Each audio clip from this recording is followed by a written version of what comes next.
You work your whole life for something, you build it with your own hands, you pay for it with your blood, sweat, and sacrifice, and then one day, someone just decides, it's no longer yours. That's exactly what happened to me. One morning, I found a letter in my mailbox. A simple white envelope, but inside? A declaration of war. The Homeowners Association, those power-hungry bureaucrats, had decided my private pool was now community property.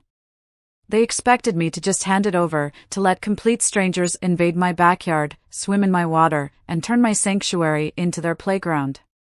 I told them no. But they didn't like that answer. Fines started piling up. Harassment followed. People I had never met started climbing my fence like it was some public water park. And leading the charge? A woman named Rebecca. The ruthless HOA president who thought she could take whatever she wanted, without consequences. That was her first mistake. You see, I wasn't just some helpless homeowner. I had fought in real battles before. I had faced real enemies. And I knew that sometimes, the best way to win a war? Is to give your enemy exactly what they think they want. And that's how I ended up turning my pool into their worst nightmare. It started as a dream. A peaceful retirement, a quiet neighborhood, and a home I could finally call my own. After 30 years of service to my country, I thought I had earned that much. I had spent decades in the military, serving, sacrificing, watching good men fall, and wondering if I'd ever get to live long enough to enjoy the simple things in life. And here I was. Finally free. I had bought this house with one thing in mind, peace. It was perfect. A single-story home, a beautiful backyard, and best of all, my pool. A deep, custom-built pool with a heated section, a waterfall, and just enough space for me to float in the evenings, staring at the sky, letting go of years of pain. The pool wasn't just a luxury for me. It was my therapy. After all those years of carrying a heavy rucksack and marching through the harshest rains, my back was shot. The water eased the pain. It let me stretch in ways I couldn't on dry land. It was my escape. My healing. My sanctuary. And then, one morning, as I sipped my coffee and watched the sunrise, I found a letter in my mailbox. A plain white envelope, stamped with the Homeowners Association's official seal. I remember the moment so vividly. The way my fingers trembled as I unfolded the paper, my eyes scanning the words, my brows furrowing with every line.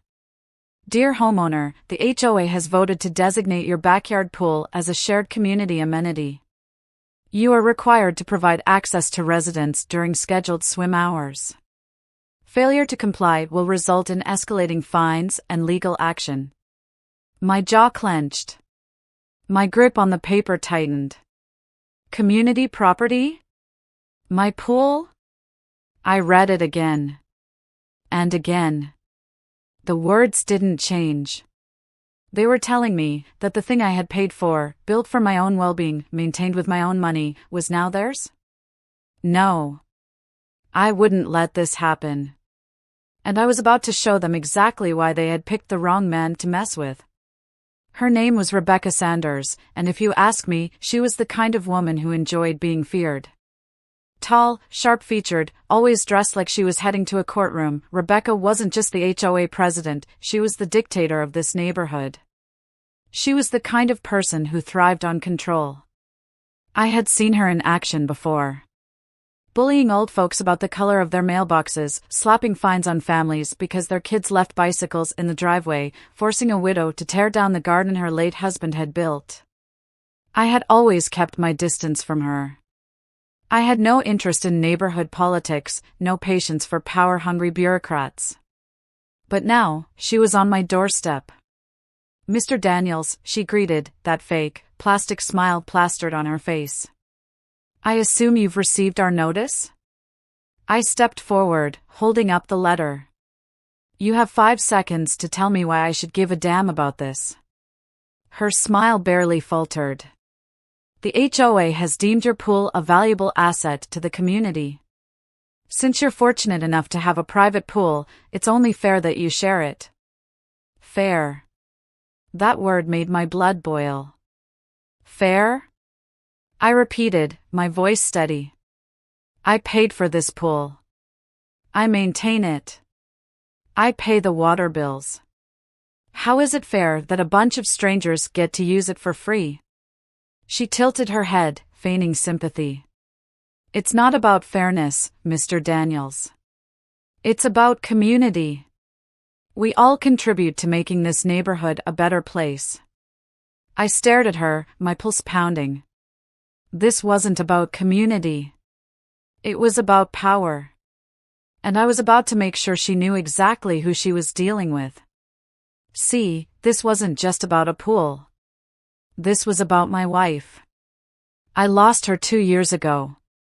Cancer. She fought hard. Too hard.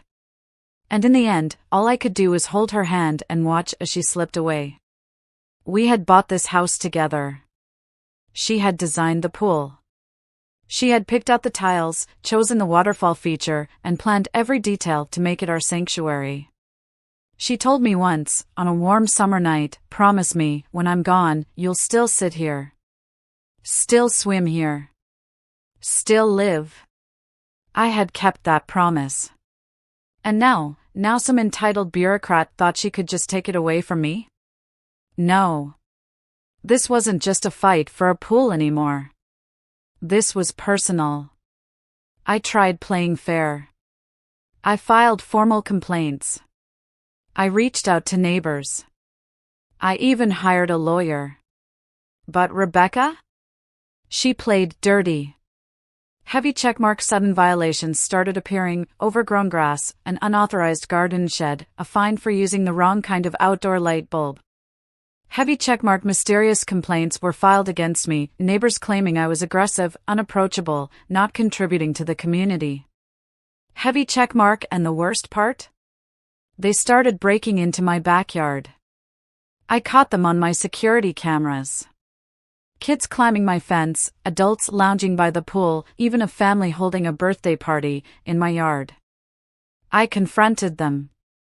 And every single time, they parroted the same excuse. Rebecca said it's okay. I tightened my grip around the armrest of my porch chair. They wanted war? They were about to get one. The night before their big pool event, I sat on my porch, staring at the moonlit water. And that's when it hit me. A plan. Something so outrageous, so insane, that it would make every single person in this neighborhood terrified to step foot in my pool ever again. I pulled out my phone. I had an old friend, a retired zookeeper, who owed me a favor. And I had just the perfect idea for a little biological warfare. Hey, you still have access to those exotic fish dealers? His laugh crackled through the line. What do you need, old man? I leaned back, staring at the dark water. I need something that bites. I had spent years in the military learning how to win wars without ever firing a shot. This was no different. The HOA was an enemy that thrived on fear and control. They bullied, they manipulated, they abused power. But I wasn't a man who backed down. I started by gathering intelligence. Heavy checkmark. I installed more hidden cameras, making sure every inch of my backyard was covered. Heavy checkmark. I collected footage of trespassers, neighbors using my pool, kids jumping my fence, every single violation on tape. Heavy checkmark. I researched HOA loopholes, finding all the ways they had bent the rules against me. The key to winning a war was patience. Rebecca and her HOA minions had no idea what was coming. They thought they had pushed me into a corner. They had no idea I was setting a trap. A few phone calls later, and my plan was set in motion. I met up with my old friend, Mike, a retired zookeeper who had spent years handling exotic fish and reptiles. He laughed when I told him what I needed. Are you serious? Dead serious, I replied. And that's how, 2 nights before the HOA's official pool opening event, I found myself standing next to a large, unmarked delivery truck filled with sealed water containers. Inside those containers? Heavy checkmark, a breed of fish that looked terrifying but were completely harmless. Heavy checkmark, they had razor-sharp teeth and moved in massive synchronized groups.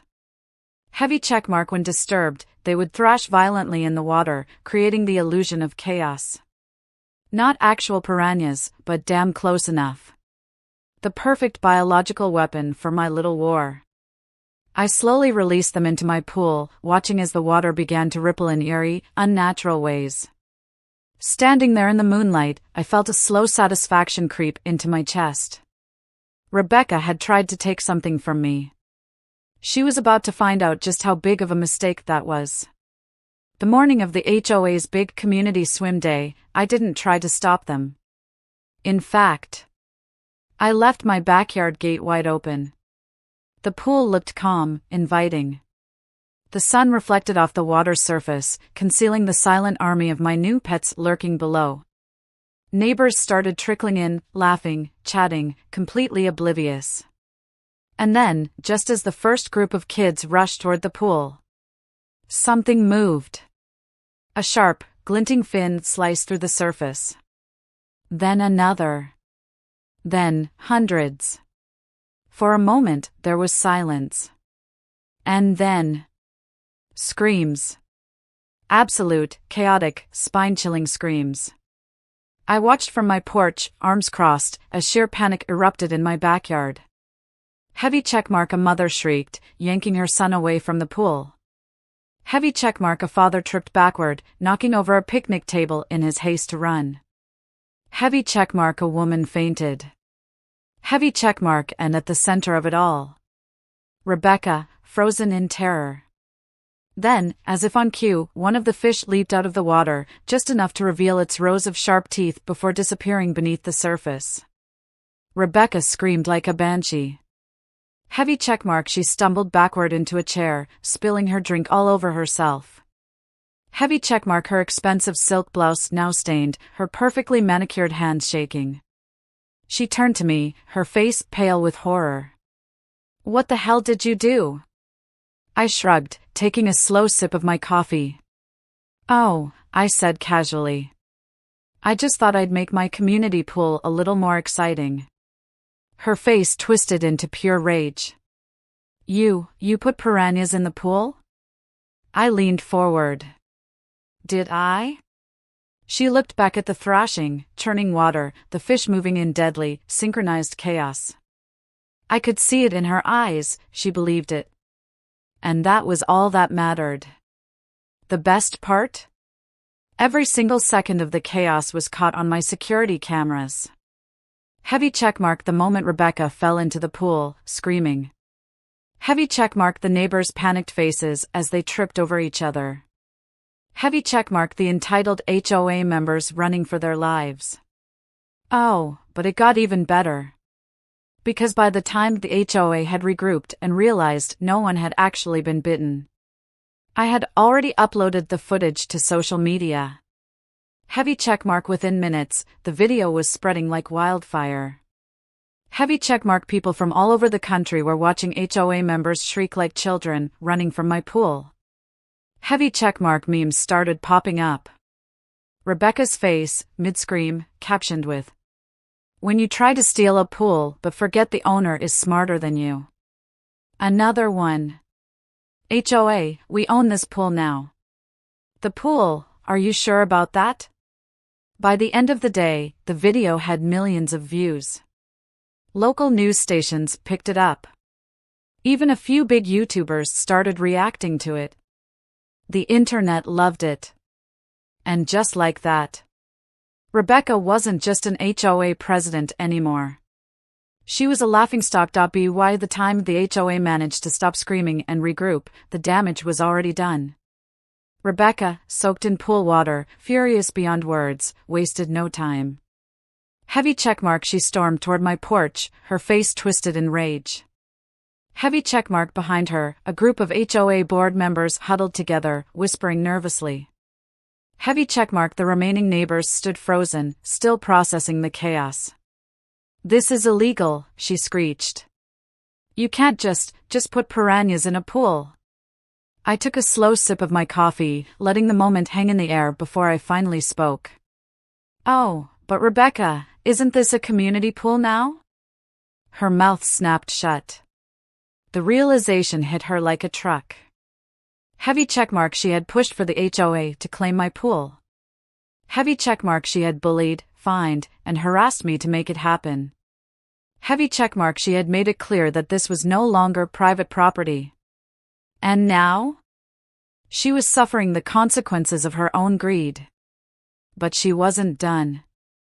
Not yet. Rebecca straightened her soaking wet blazer, pointed a shaking finger at me, and growled through clenched teeth. "I'm calling the police." I smiled. "Go ahead." She blinked. What? I gestured toward the security cameras mounted around my house. "Call them," I said, "and while they're here, I'll be more than happy to show them hours of footage of you and your little HOA minions trespassing, harassing me, and illegally taking my property." Silence. One of the HOA board members nervously adjusted his tie. Rebecca, maybe we should." "Shut up," she snapped. Heavy checkmark, her confidence cracked. Heavy checkmark, she was losing control of the situation.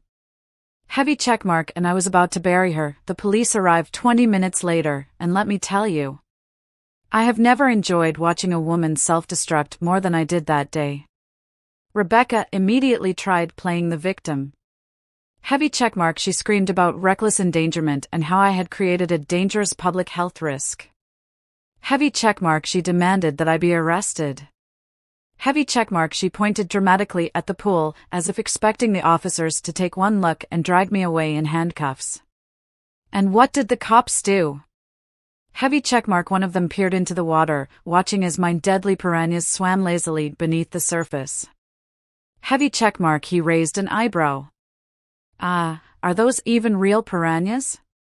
Heavy checkmark, I shrugged. "They look like piranhas, don't they?" He looked at me. Then at Rebecca. Then at the dozens of cameras mounted around my property. Heavy checkmark, the moment he realized what was happening, I saw it. That little twitch of amusement in his expression.